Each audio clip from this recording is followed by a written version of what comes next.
अपने सिम में रिचार्ज कराने से बेहतर नया सिम ही ले लो। अब ये उटपटांग हरकत छोड़ दीजिए, क्योंकि नया सिम लेना सस्ता तो पड़ता था, लेकिन अब इतना महंगा पड़ेगा कि शायद आपको इसका अंदाजा ना हो। हर महीना सिम में रिचार्ज कराने के बजाय सिम को पोर्ट करवा लेना, मतलब कि सिम एयरटेल का है तो जियो का करवा लेना, जियो का है तो वीआई का करवा लेना, महंगा पड़ेगा। आमतौर पर हमने देखा कि बड़े स्तर पर गांवों में यह तमाम चीजें हो रही थी कि लोग पैसा बचाने के लिए रिचार्ज कराने के बजाय सिम पोर्ट करवा रहे थे या नया सिम ले रहे थे। अब न्यू टेलीकॉम एक्ट 2023 मतलब नया टेलीकॉम एक्ट 2023 लागू हो चुका है। अगर एक आधार कार्ड पर 9 से ज्यादा सिम है तो आपके ऊपर 50,000 रुपए का जुर्माना पहली बार पकड़े जाने पर, दोबारा पकड़े जाने पर 2 लाख तक का जुर्माना। अगर आपने सिम लिया है वो किसी दूसरे के आधार कार्ड पर है, किसी दूसरे के प्रूफ पर मतलब कि फर्जी सिम है, तो आपको जेल भी होगी, जुर्माना भी देना पड़ेगा। अब न्यू टेलीकॉम एक्ट 2023 क्या कहता है, क्यों सतर्क रहने की जरूरत है और यह क्यों जरूरी था, आज आपको सब कुछ बताएंगे। आगे बातचीत करने से पहले हमारा नमस्कार स्वीकार करिए। हमारा नाम मोहित कुमार सिंह है और अब न्यू टेलीकॉम एक्ट पर एक एक करके आइए, एक एक पॉइंट पर। सबसे पहली बात कि जो सिम आप पोर्ट कराते थे, मतलब सिम वोडाफोन आइडिया का है तो उसको आपने एयरटेल करवा लिया, एयरटेल है तो भैया जियो में कर दो। क्यों? क्योंकि कुछ दिन का रिचार्ज फ्री मिल जाएगा, सस्ता पड़ता था। अब वो इतनी आसानी से नहीं होगा। क्यों? आप समझिए, सरकार ने नियम लाया है कि मोबाइल नंबर पोर्ट 90 दिन के अंदर हो ही नहीं सकता, भूल जाइए। दूसरा पॉइंट कि अगर आपका कोई बिल बाकी है, मान लीजिए कि आपका जियो का नंबर है, आप उसको एयरटेल का करवाना चाहते हैं, लेकिन जियो का कोई रिचार्ज कोई बिल आपका बाकी है, तब वो कंपनी ऑटोमेटिक रिजेक्ट कर देगी, कहेगी कि ना, ये सिम पोर्ट हो ही नहीं सकता तब तक जब तक कि आप उसमें रिचार्ज करवाते नहीं, आप उसका बिल नहीं भरते। अब इसी प्रकार से एक आध और बड़े महत्वपूर्ण पॉइंट है। मसलन लोग नया सिम लेते थे रिचार्ज कराने की बजाय, क्योंकि उनको नए सिम लेने पर फायदा होता था।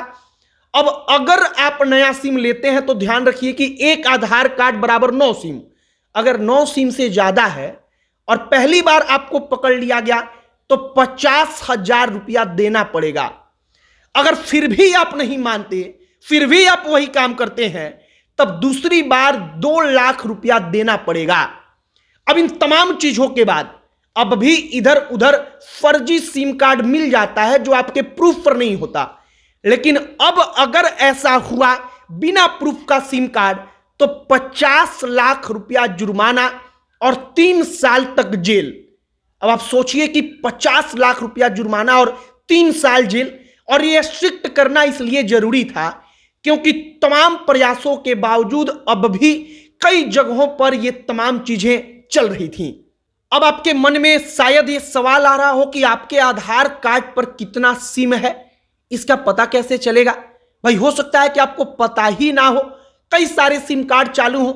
तो एक सिंपल सा तरीका आपको हम बताते हैं। आपको एक वेबसाइट खोलनी है जिसका नाम है sancharsaathi.gov.in। उस वेबसाइट पर जाना है आपको, एक वहां पर कॉलम मिलेगा सिटीजन सेंट्रिक सर्विसेज का। सिटीजन सेंट्रिक सर्विसेज को ओपन करना है, उस पर क्लिक करना है, उसको खोलना है।